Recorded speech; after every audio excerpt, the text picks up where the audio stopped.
I was trained in ophthalmology. I was the daughter of an ophthalmic surgeon. I was very much brought up with optics and anything optical, and maybe that just led me to the field of photography.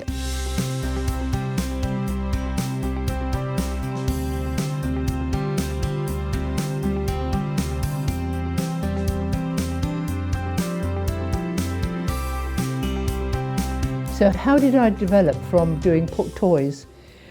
I think it's a long time ago, but I had a call from an engineer, said, you know, we need some pictures urgently. Could you come and photograph some drawings? Because we've got to get copies, we've got to get them to London, and so I said, yes, sure, I can, and I did that for them. And then he said, actually, we've got another job, an engineering job. Would you be interested? And I said, oh yes, if I can help you, I'd be delighted. I did it for them, I'm very pleased. And it was through that I got other people that had seen what I'd done, or they'd said, oh, this girl did this, I was then, did these documents for us, which was really urgent, and she seemed to be able to handle it. So that was really where it all started.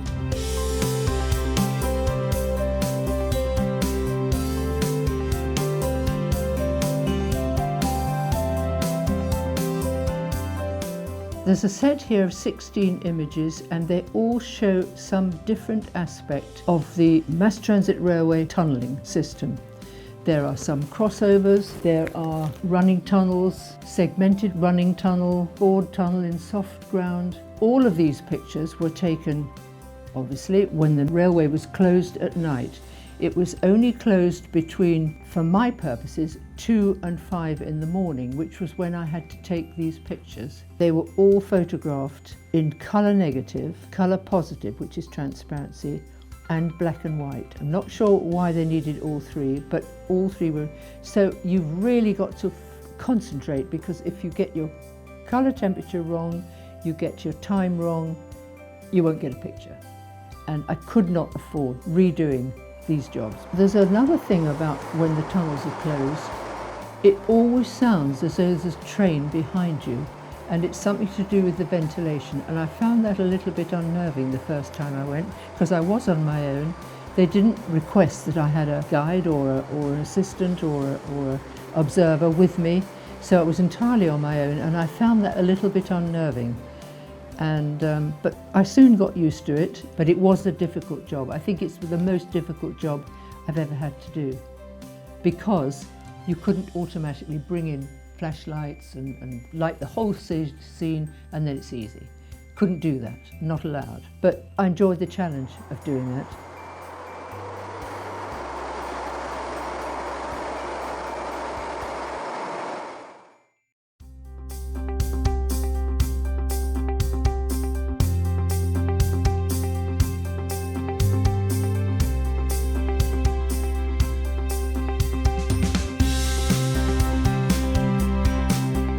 I was involved with the Harbour tunnel, which was being constructed at that time. This was a very exciting project, because this was the first direct link between the mainland and Hong Kong Island. And up until then, the only way you can cross the harbour with a car is on a ferry. So this, in the fullness of time, was going to really change the whole scene in Hong Kong. And I got involved in that, and that was a very, very interesting time. And it was a real learning curve, but I enjoyed learning. It was just a great time. It was just great for me to have that. And I was very lucky, because it rolled on from there to other very much interesting projects as well. But the Harbour tunnel was a lovely one, because it changed the whole face of Hong Kong. And I think that was a real bonus.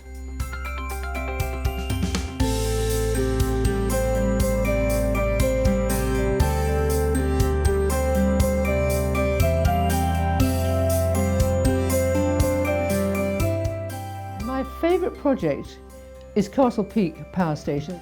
I can say that of all the projects that I was involved with in Hong Kong, this was by far the longest, the biggest and the most exciting that I have ever had in my life.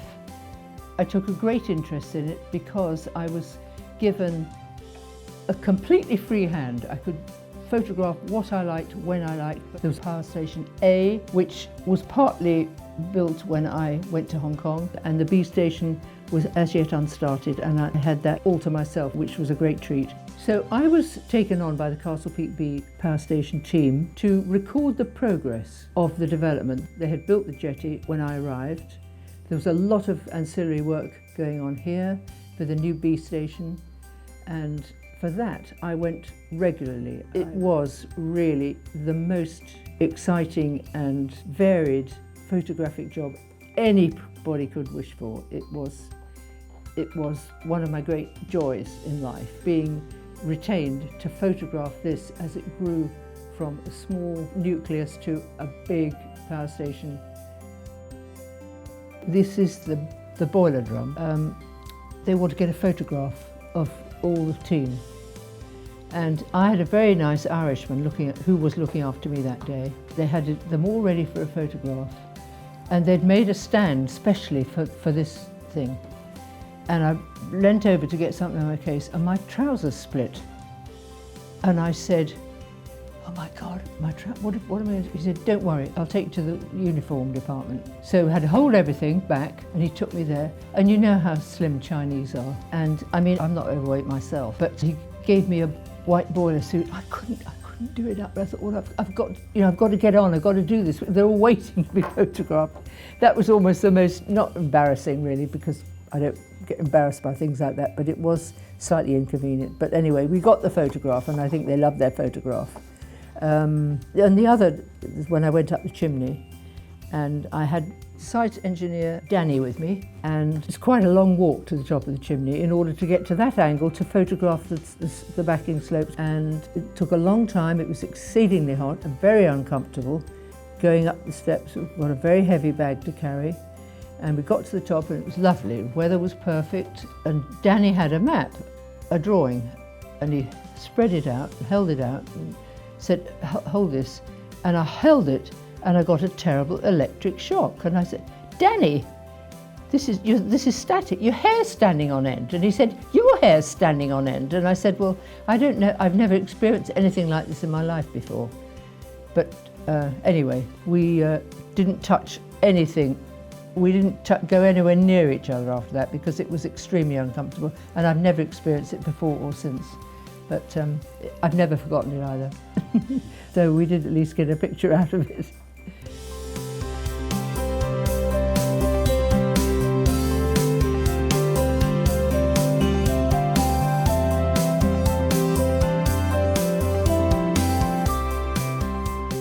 It's very, very specialist, the construction photography.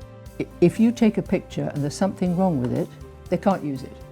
Either somebody hasn't got the obvious ones, someone wasn't wearing a hard hat, they're peeing, and that does happen many times, and they think they're not being watched, and there's a lot of things that you have to really be careful about so that they're not infringing the safety regulations, because if they are, you're wasting their money, you're wasting your time, and they can't use the picture anyway. So right from the start, I was very, very strict about things like that. And the people that I work with, you know, the people on the shop floor, the people doing the work, they were always very, very helpful, very cooperative, always smiling, and my basic Cantonese was pretty basic then, but we were able to, with, you know, expressions, able to communicate. And that made such a difference to my work. And I never ever had any problems with any workers on site, and I never had any trouble with it. Nobody made a pass at me or queried what I was doing or argued with me or complained or anything like that. And so that really made for considerable enjoyment of my time doing this work. It's the best photography there is. It is really true. There's nothing better. It's just a fun thing. But you've got to use your brains as well, otherwise you get in trouble. But it can be very difficult. The most difficult one really is when you're doing foundations, because there's a lot of mud, there's a lot of mess. You may not necessarily be able to get a high viewpoint, although In Hong Kong you can normally, if you pick your way, I did actually pick my way into Special Branch one day and I got kicked out, but I got the shot that I wanted before they kicked me out. But on the whole, it can be very difficult, because if it's muddy, that probably means there's some plant, pile drivers and things like that, and they blow out at the top black smoke, sometimes black sooty dust. You know, you can get filthy. That's okay, I can dress for that. And I've got a hard hat, I've got a face mask, anything, and earmuffs, everything like that. But there's one other hazard. There's a substance called bentonite, which they put in big holes. And I've never experienced it, but somebody said, don't ever go onto bentonite because we'll never find you. So if I see any large area of a muddy substance, I don't go anywhere near it, because nobody will know if I'm on my own, if I disappear. So there were difficult situations, and it's not very comfortable. It's hot, it's humid, it's not ideal, but it's doable. The photography is doable, but some of the dirty sites are really, really bad. There's another situation that arrives. They get their lunch boxes, and then they all sit down, have lunch. And then there's all these packages everywhere after they've gone. I said, come on, I've got to clear this up. I can't photograph this with all these boxes and things. So okay, they clear it up, but so you have to wait, and sometimes that takes a while, but it doesn't matter because it's just all part of the job. And I think if it was all too easy, it wouldn't be worth doing.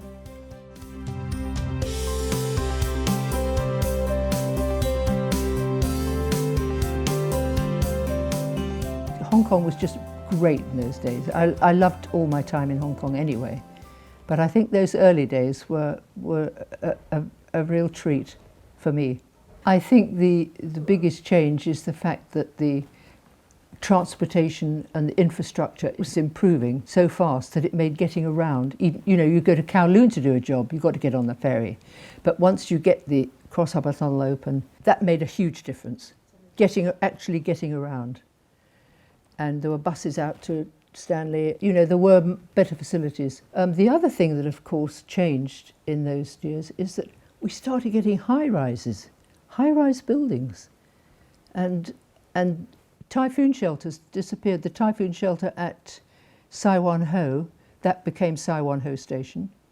And when I arrived in Hong Kong in 1972, it was full of boats. So that's all to the good. And, you know, I kind of was part of it in a way.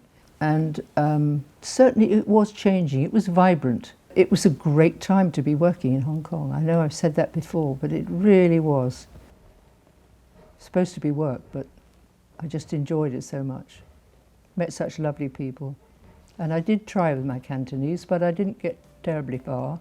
But far enough, I think. I could shout across the site and they, wow, what did she say? You know, I could.